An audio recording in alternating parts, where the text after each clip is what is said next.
জাহান্নামীদের শাস্তি চলতেই থাকবে। সুতরাং এই জাহান্নামীদের আবার তিনটা ক্যাটাগরি হবে। এই বিষয়ের উপরে আগামী সপ্তাহে আলোচনা পেশ করব, যেহেতু সময় কম। সেই হিসেবে এই তিনটা ক্যাটাগরি হবে। একটা ক্যাটাগরি হবে যারা কাফের, মুশরিক, আল্লাহকে অস্বীকার করেছে, আল্লাহর বিধানকে অস্বীকার করেছে, এটা হলো একটা শ্রেণী হবে।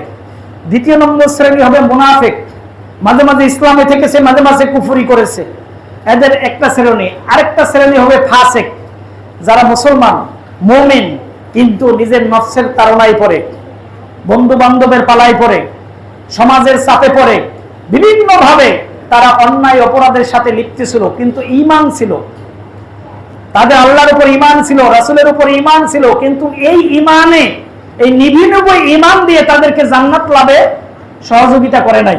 সুতরাং তারা জাহান্নামে যেই পরিমাণ তাদের অপরাধ ছিল, এই পরিমাণ তাদেরকে শাস্তি দিয়ে পরে জাহান্নামে নেবে।